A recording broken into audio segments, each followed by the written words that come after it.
علیکم ورحمۃ اللہ وبرکاتہ۔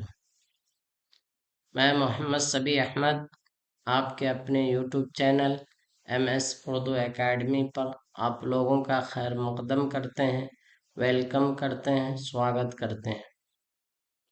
امید کرتے ہیں کہ آپ لوگ خیر و عافیت سے ہوں گے۔ میرے عزیز طلبہ و طالبات، جیسا کہ آپ کو معلوم ہے کہ روزانہ آپ کا کلاس آپ کے اپنے YouTube channel M S Urdu academy پر چل رہا ہے۔ تقریباً 8 سے 9 سبق ہو گئے ہیں، اس لیے ہم نے سوچا کہ آج آپ لوگوں کو قواعد پڑھائی جائے۔ بیچ بیچ میں قواعد کلاس ہوتی رہے گی، اس لیے آپ لوگوں کو سوچنے کی ضرورت نہیں ہے، آپ لوگوں کو گھبرانے کی ضرورت نہیں ہے۔ آپ کے اسی چینل پر ساری چیزوں کی تیاری ہو جائے گی، ساری چیزوں کی پریکٹس ہو جائے گی۔ جو بھی اردو سبجیکٹ میں جو بھی چیزیں پوچھی جاتی ہیں، ساری چیزیں پڑھائی جائے گی۔ بس یہ ہے کہ آپ یکسوئی کے ساتھ، توجہ کے ساتھ پڑھائی کرتے رہیں۔ ابھی ہم آپ کو اردو قواعد پڑھانے جا رہے ہیں۔ سب سے پہلے آپ یہ سمجھ لیجئے کہ اردو ترکی زبان کا لفظ ہے۔ تو سب سے پہلے آپ یہ سمجھ لیجئے کہ لفظ اردو جو ہے یہ ترکی زبان کا لفظ ہے۔ اس کے معنی لشکر کے ہیں۔ اس کے معنی کیا ہے؟ لشکر۔ ٹھیک ہے۔ اردو اور فارسی میں ماں بیٹی کا رشتہ ہے۔ ٹھیک ہے۔ اردو اور ہندی میں بہنوں کا رشتہ ہے۔ ٹھیک ہے۔ اردو اور ہندی میں بہنوں کا رشتہ ہے، اور اردو اور فارسی میں ماں بیٹی کا رشتہ ہے۔ ٹھیک ہے۔ اس لیے کہ اردو زبان جو ہے فارسی زبان سے نکلی ہے۔ اس کا اصل رسم الخط اردو کا جو ہے رسم الخط، یہ فارسی رسم الخط ہے، جسے خط نستعلیق کہتے ہیں۔ ٹھیک ہے۔ خط نستعلیق کہا جاتا ہے۔ یہ کچھ بیسک چیز تھی جو آپ لوگوں کو بتانا تھا، ہم نے بتا دیا ہے۔ اس کو آپ ذہن میں اچھی طرح سے بیٹھا لیں گے۔ یہ آپ کے امتحان میں سوالات آتے ہیں اور اس طرح کے سوالات پوچھے جاتے ہیں۔ ٹھیک ہے۔ تو پھر سے آپ سمجھ لیجئے کہ لفظ اردو جو ہے یہ ترکی زبان کا لفظ ہے۔ اس کے معنی کیا ہے؟ لشکر کے ہیں۔ لشکر اس لیے کہا جاتا ہے اس زبان کو، کئی زبانوں سے مل کر بنی ہے۔ کئی زبانوں سے، جیسے کوئی لشکر یا کوئی ہے، جب کئی جگہ کے کئی افراد ملتے ہیں، اکٹھا ہوتے ہیں، تب جا کے وہ ایک فوج کی شکل تیار ہوتی ہے یا ایک جماعت کی شکل تیار ہوتی ہے۔ اسی لیے اردو میں بھی کئی زبانوں کا ملان ہے۔ ٹھیک ہے۔ کئی زبانیں شامل ہے۔ آپ کو ہر زبان کے لفظ اردو میں دیکھنے کے لیے مل جائیں گے۔ اس لیے اس کے معنی جو ہے لشکر کے آتا ہے، لشکر کے معنی میں استعمال ہوا ہے۔ ٹھیک ہے۔ اور اردو اور ہندی میں کیا رشتہ ہے؟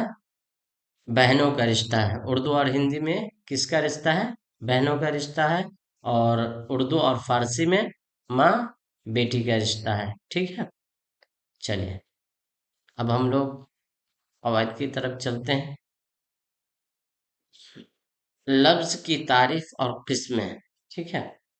لفظ کسے کہتے ہیں؟ ابھی کیا بتایا کہ لفظ کسے کہتے ہیں؟ انسان کے منہ سے نکلی ہوئی ہر بول یا آواز، چاہے اس کے معنی ہو یا نہ ہو، لفظ کہلاتا ہے۔ پھر لفظ کی کتنی قسمیں؟ 2 قسمیں۔ لفظ کی کتنی قسمیں؟ 2۔